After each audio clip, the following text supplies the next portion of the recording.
Not much, perhaps. But it was evidence. It might have planted a few doubts here and there, supposing that I dared to show it to anybody. I don't imagine that we can alter anything in our own lifetime. But one can imagine little knots of resistance springing up here and there, small groups of people banding themselves together, and gradually growing, and even leaving a few records behind, so that the next generations can carry on where we leave off. I'm not interested in the next generation, dear. I'm interested in US. You're only a rebel from the waist downwards, he told her. She thought this brilliantly witty and flung her arms round him in delight. In the ramifications of party doctrine, she had not the faintest interest. Whenever he began to talk of the principles of ingsoc, doublethink, the mutability of the past, and the denial of objective reality, and to use newspeak words, she became bored and confused and said that she never paid any attention to that kind of thing. One knew that it was all rubbish, so why let oneself be worried by it? She knew when to cheer and when to boo, and that was all one needed. If he persisted in talking of such subjects, she had a disconcerting habit of falling asleep.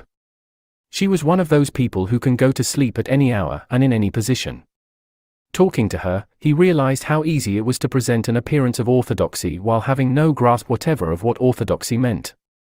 In a way, the worldview of the party imposed itself most successfully on people incapable of understanding it. They could be made to accept the most flagrant violations of reality, because they never fully grasped the enormity of what was demanded of them, and were not sufficiently interested in public events to notice what was happening. By lack of understanding they remained sane. They simply swallowed everything, and what they swallowed did them no harm, because it left no residue behind, just as a grain of corn will pass undigested through the body of a bird. Chapter 6. It had happened at last. The expected message had come. All his life, it seemed to him, he had been waiting for this to happen. He was walking down the long corridor at the ministry, and he was almost at the spot where Julia had slipped the note into his hand when he became aware that someone larger than himself was walking just behind him. The person, whoever it was, gave a small cough, evidently as a prelude to speaking. Winston stopped abruptly and turned. It was O'Brien. At last they were face to face, and it seemed that his only impulse was to run away. His heart bounded violently. He would have been incapable of speaking. O'Brien, however, had continued forward in the same movement, laying a friendly hand for a moment on Winston's arm, so that the two of them were walking side by side. He began speaking with the peculiar grave courtesy that differentiated him from the majority of inner party members. I had been hoping for an opportunity of talking to you, he said. I was reading one of your Newspeak articles in The Times the other day. You take a scholarly interest in Newspeak, I believe? Winston had recovered part of his self-possession. Hardly scholarly, he said. I'm only an amateur. It's not my subject. I have never had anything to do with the actual construction of the language, but you write it very elegantly, said O'Brien. That is not only my own opinion. I was talking recently to a friend of yours who is certainly an expert. His name has slipped my memory for the moment. Again, Winston's heart stirred painfully. It was inconceivable that this was anything other than a reference to Syme.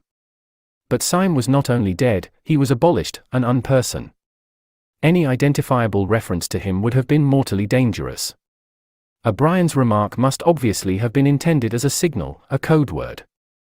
By sharing a small act of thought crime he had turned the two of them into accomplices. They had continued to stroll slowly down the corridor, but now O'Brien halted. With the curious, disarming friendliness that he always managed to put into the gesture, he resettled his spectacles on his nose. Then he went on. What I had really intended to say was that in your article I noticed you had used two words which have become obsolete. But they have only become so very recently. Have you seen the 10th edition of the Newspeak Dictionary? No, said Winston. I didn't think it had been issued yet. We are still using the 9th in the records department. The 10th edition is not due to appear for some months, I believe. But a few advance copies have been circulated.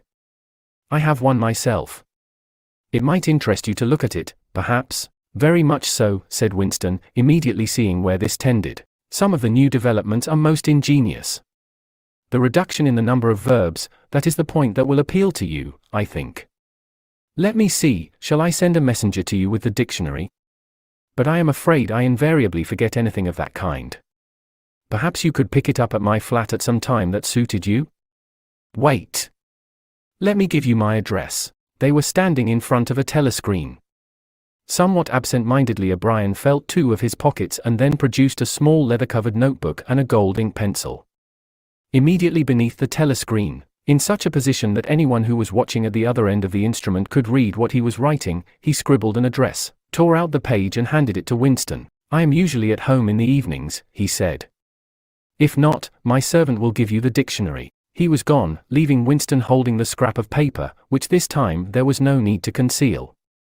Nevertheless, he carefully memorized what was written on it, and some hours later dropped it into the memory hole along with a mass of other papers. They had been talking to one another for a couple of minutes at the most. There was only one meaning that the episode could possibly have. It had been contrived as a way of letting Winston know O'Brien's address. This was necessary, because except by direct inquiry it was never possible to discover where anyone lived. There were no directories of any kind. "If you ever want to see me, this is where I can be found," was what O'Brien had been saying to him. Perhaps there would even be a message concealed somewhere in the dictionary. But at any rate, one thing was certain. The conspiracy that he had dreamed of did exist, and he had reached the outer edges of it. He knew that sooner or later he would obey O'Brien's summons. Perhaps tomorrow, perhaps after a long delay, he was not certain. What was happening was only the working out of a process that had started years ago. The first step had been a secret, involuntary thought, the second had been the opening of the diary. He had moved from thoughts to words, and now from words to actions. The last step was something that would happen in the ministry of love. He had accepted it.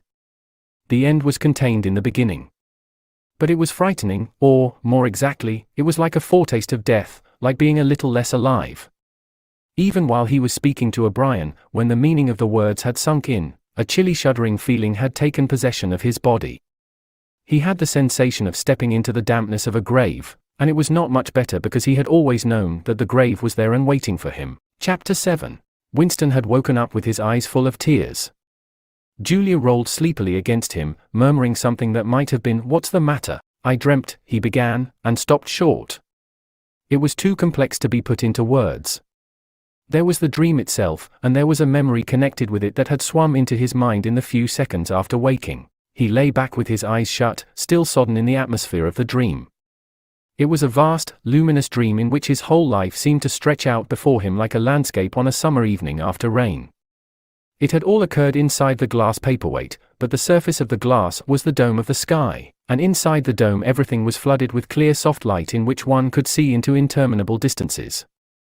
The dream had also been comprehended by, indeed, in some sense it had consisted in, a gesture of the arm made by his mother, and made again 30 years later by the Jewish woman he had seen on the news film, trying to shelter the small boy from the bullets, before the helicopter blew them both to pieces.